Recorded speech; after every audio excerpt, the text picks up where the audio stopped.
Hi everyone, saint education ട്രസ്റ്റിന്റെ പുതിയൊരു വീഡിയോയിലേക്ക് ഏവർക്കും സ്വാഗതം.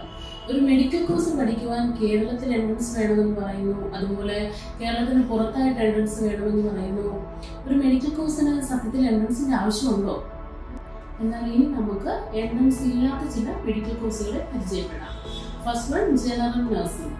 പോസ്റ്റ് BSc എടുത്തുകൊണ്ട് തന്നെ, അതായത് 3 വർഷത്തെ ജനറൽ നഴ്സിംഗ് പഠനം കഴിഞ്ഞതിന് ശേഷം വർക്ക് ചെയ്യുന്നതിനോടൊപ്പം തന്നെ നമുക്ക് പോസ്റ്റ് BSc എടുക്കാൻ പറ്റും. ആ പോസ്റ്റ് BSc എടുത്ത് BSc നഴ്സിംഗിന് തത്തുല്യമായിട്ട് നമുക്ക് സാലറി ഓപ്ഷൻ ആണെങ്കിലും അതുപോലെ തന്നെ പ്രൊഫൈലാണെങ്കിലും അവർക്ക് ഈക്വൽ ആകാൻ പറ്റുന്നത് കൊണ്ട് തന്നെ ജനറൽ നഴ്സിംഗിന് വളരെയധികം ജോലി സാധ്യത, അതുപോലെ തന്നെ ഇപ്പോൾ കൂടുതൽ കുട്ടികൾ എടുക്കുന്ന ഒരു മെഡിക്കൽ കോഴ്സാണ്. അതിനോടൊപ്പം നമ്മൾ ചിന്തിക്കേണ്ട മറ്റൊരു കാര്യം, ഇതിന് നീറ്റ് വേണ്ട.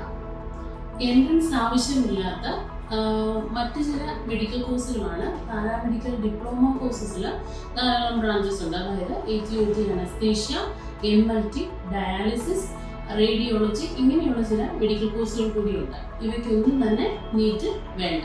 ഈ പറഞ്ഞ കോഴ്സുകളുടെയൊക്കെ തന്നെ ഇവിടൊക്കെയാണ് നമുക്ക് അംഗീകാരമുള്ള കോളേജുകൾ പഠിക്കാൻ പറ്റുക, അതുപോലെ തന്നെ ഇതിൻ്റെ ഫീസ് സ്ട്രക്ചർ, അതുപോലെ തന്നെ ബാക്കിയുള്ള സിലബസ്, ഇങ്ങനെയുള്ള കാര്യങ്ങളിലൊക്കെ നിങ്ങൾക്ക് സംശയം കാണും.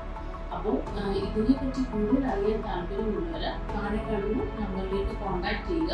അതുപോലെ തന്നെ എല്ലാ ശനിയാഴ്ചയും നമ്മുടെ സെന്റ് എഡ്യൂക്കേഷൻ ട്രസ്റ്റിൻ്റെ കുമ്പഴ ഓഫീസിൽ വെച്ചിട്ട് സാറ്റർഡേ നമുക്ക് 10:30 തൊട്ട് 5 PM വരെ ഇതിൻ്റെ എല്ലാ കോഴ്സുകളെ പറ്റി ഇൻഡിവിജ്വൽ കരിയർ കൗൺസിലിംഗ് ആവശ്യമുള്ളവർക്ക് അറ്റൻഡ് ചെയ്യാവുന്നതാണ്. ധാരാളം കുട്ടികൾ ഒന്ന് അറ്റൻഡ് ചെയ്യുന്നുണ്ട്. നിങ്ങൾക്ക് താല്പര്യമുണ്ടെങ്കിൽ താഴെ കാണുന്ന നമ്പറിൽ കോൺടാക്ട് ചെയ്യുക.